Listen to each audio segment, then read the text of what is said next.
Chers amis, nous revoilà pour un culte méditation, un culte en temps de confinement.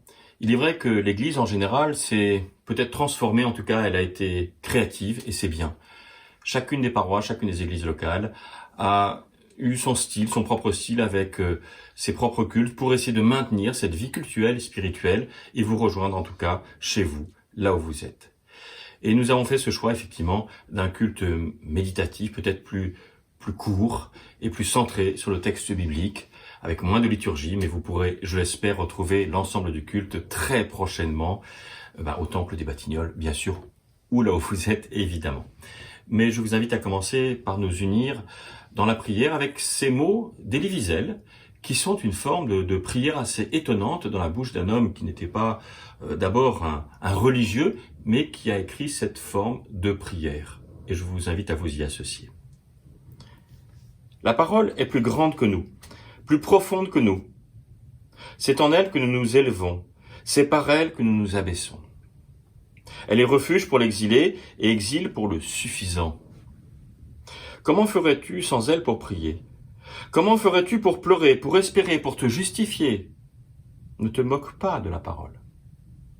Quand tu es en danger, elle t'enveloppe. Quand tu rêves, elle te protège du cauchemar.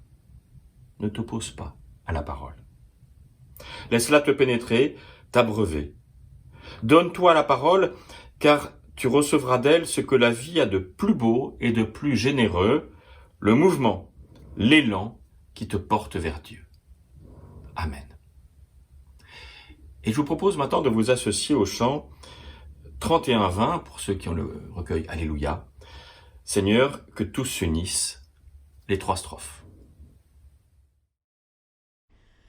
Seigneur, que tous s'unissent pour chanter ton amour, ton soleil de justice s'élève sur nos jours.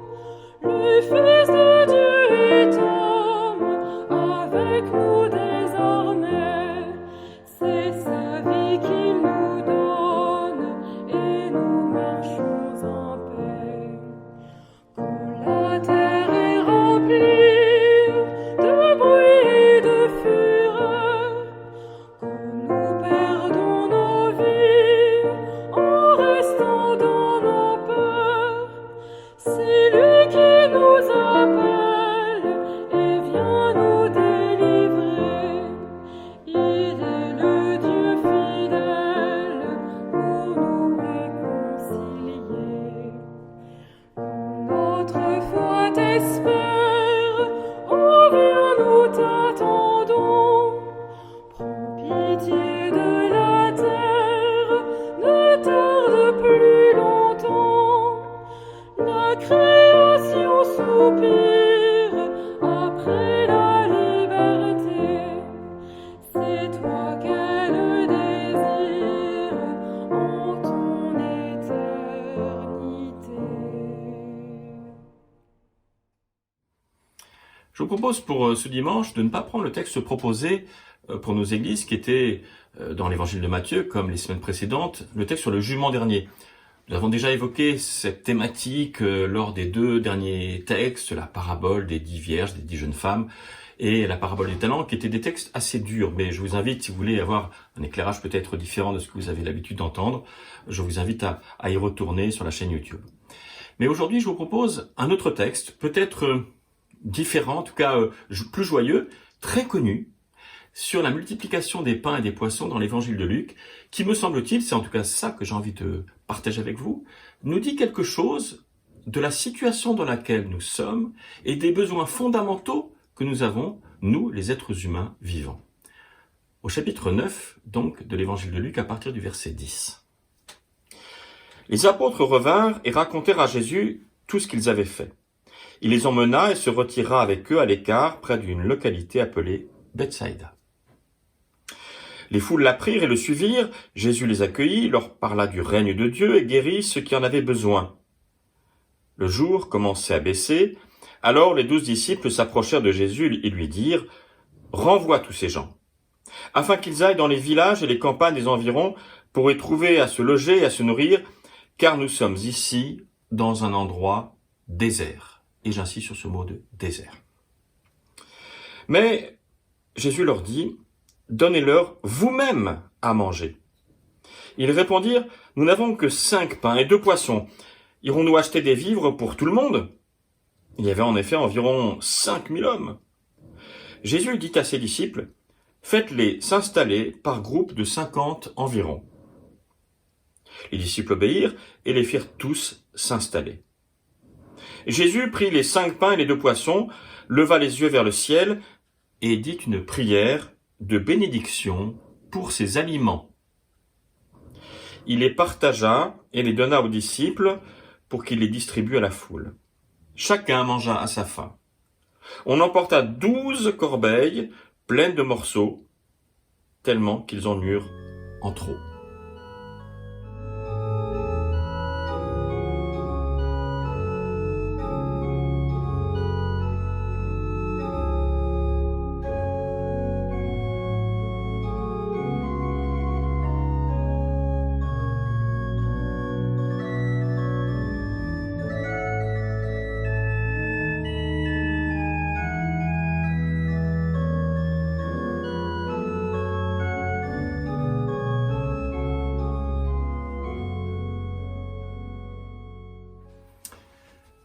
Chers amis, vous avez peut-être entendu parler d'une des théories sociologiques qu'on appelle la pyramide de Maslow.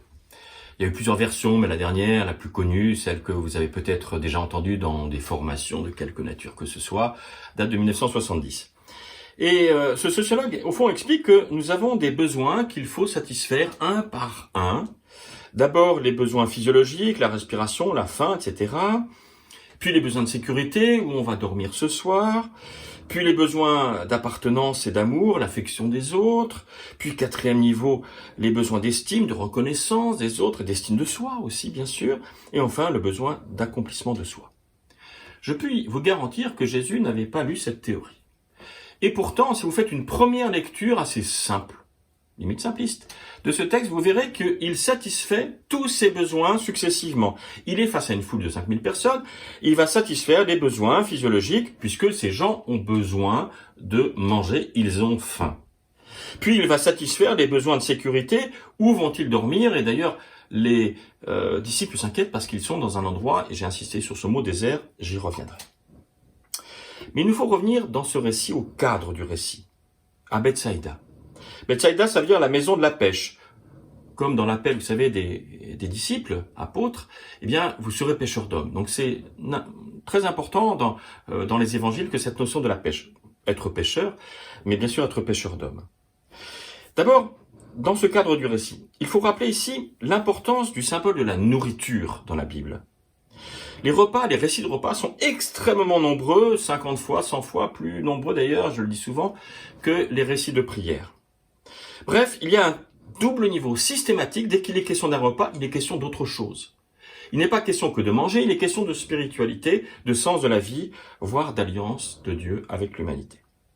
La multiplication des pains et des poissons n'échappe pas à la règle. Il faut bien sûr, je disais, pyramide de Maslow, nourrir une foule nombreuse, mais les éléments de cette scène d'évangile renvoient à d'autres sens plus spirituels. La deuxième remarque, toujours sur le cadre du récit, je viendrai à 3 détails ensuite. C'est le rappel du contexte. Sans doute, le mouvement chrétien au sein du judaïsme, je rappelle que jusque dans les années 120-130, le christianisme est un mouvement juif parmi les autres. Mais il se caractérise par une chose essentielle, c'est justement l'importance des repas. Ces repas qui sont devenus notre Eucharistie, notre Sainte Seine pour nous protestants, eh bien, ce sont l'élément essentiel.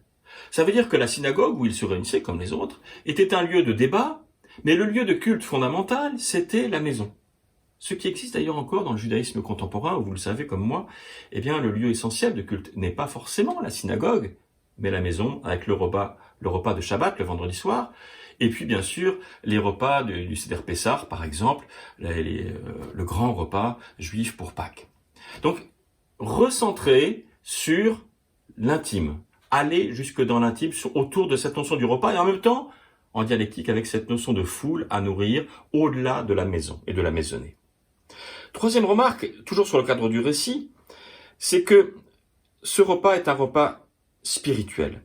À aucun moment, je dis bien à aucun moment, il est écrit que Jésus multiplie les pains et les poissons. Que fait Jésus dans le récit? il fait une prière de bénédiction sur les aliments. Exactement comme peut-être certains d'entre vous, faites une prière avant le repas. C'est juste cela qu'il fait.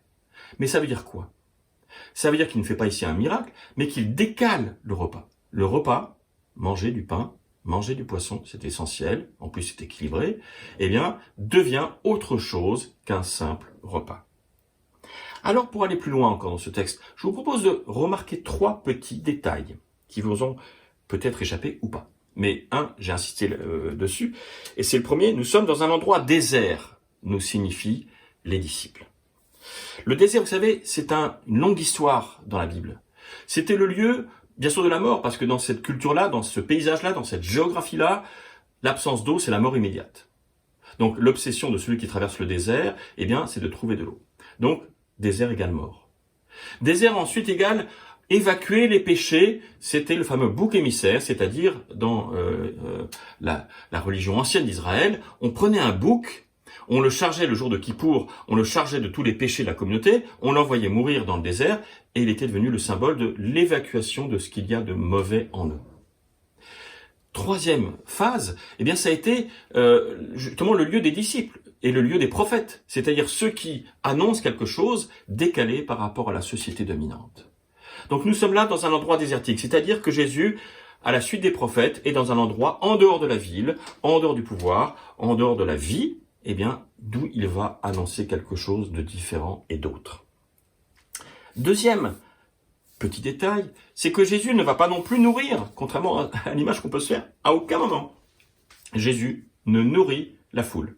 Il dit, donnez-leur vous-même à manger. Je crois que nous nous trompons lorsque nous donnons comme titre à ce récit, Jésus multiplie les pains et les poissons.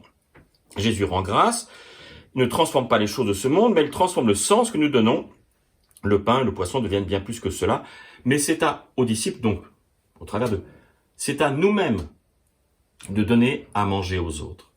Ce n'est pas un Dieu qui va faire tout, qui va tout faire, dont on peut attendre tout et qui réglera tous les problèmes. Non, au contraire, c'est un Dieu qui collabore avec nous, qui nous demande de donner nous-mêmes aux autres à manger. Je pense ici à, par exemple, une action chez nous comme Solidarité Chrétienne des Batignolles, où nous distribuons 150 repas en ce moment, chaque jeudi. Ça c'est une belle action très concrète et très matérielle. Mais nous avons aussi à nourrir spirituellement nos contemporains, à essayer de les faire réfléchir sur le sens de la vie, particulièrement dans ce temps où nous sommes contraints, à nous replier sur nous-mêmes et peut-être à réfléchir sur nous-mêmes et sur le sens de la vie. Donnons nous-mêmes à manger aux autres. Voilà ce qui est dit. 3e petit détail et dernier. J'aime bien, vous savez, peut-être la symbolique des chiffres dans la Bible. Les mathématiques bibliques sont un peu particulières. Elles sont pas forcément comme les mathématiques scientifiques. Mais il y a ici 5 pains et 2 poissons qui restent.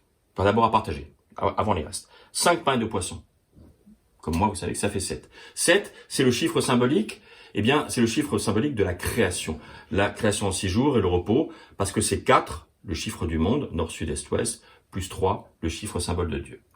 Et donc, il y a quelque chose dans ce repas qui nous dit la création du monde, la création en nous aussi, la recréation, pas la récréation, il ne s'agit pas de se reposer, mais la recréation en nous au travers de ces 5 pains et 2 poissons qui vont recréer quelque chose en nous. Ils ne vont pas nous nourrir simplement l'estomac, ils vont aussi nourrir notre âme, notre esprit. Et puis il va rester 12 paniers. Il faut toujours combiner 4 et 3. 4 plus 3, 7. 4 multiplié par 3, ça fait 12. 12, c'est le chiffre dans la Bible de l'élection, du choix de Dieu. Les 12 tribus d'Israël, les 12 apôtres, les 12 disciples. Et on peut trouver d'autres exemples aussi, vous le verrez dans la Bible, au travers de ce chiffre 12. On a donc en même temps une forme d'universalité de la création et de choix, de ces 12 paniers qui restent, c'est-à-dire nous sommes, nous, les 12 paniers qui restons en quelque sorte. Nous sommes celles et ceux qui aujourd'hui, dans notre situation en 2020, dans cette situation de crise mondiale, et de crise peut-être personnelle pour certains d'entre vous, je le sais, qui vivent ces moments-là comme des moments difficiles, nous avons à être ces 12 paniers. C'est-à-dire à essayer de transformer ce monde. Ce récit est donc bel et bien un récit non pas de miracle au sens habituel du mot, mais de transformation des individus qui sont témoins de ce qui s'est passé là. La transformation principale est celle des personnes et de leur engagement dans le monde. L'Église, je le crois en tout cas, est un lieu, un temps, une communauté où l'on peut vivre ce pouvoir de transformation, de recréation. Alors oui, finalement, Jésus a atteint le dernier stade de la pyramide de Maslow, dont je vous rappelle que c'est le besoin d'accomplissement de soi. Jésus a transformé non pas du pain et des poissons, il a transformé des personnes qui peuvent entrer enfin dans l'accomplissement d'elles-mêmes. C'est peut-être cela que nous avons à vivre en ces temps. Amen.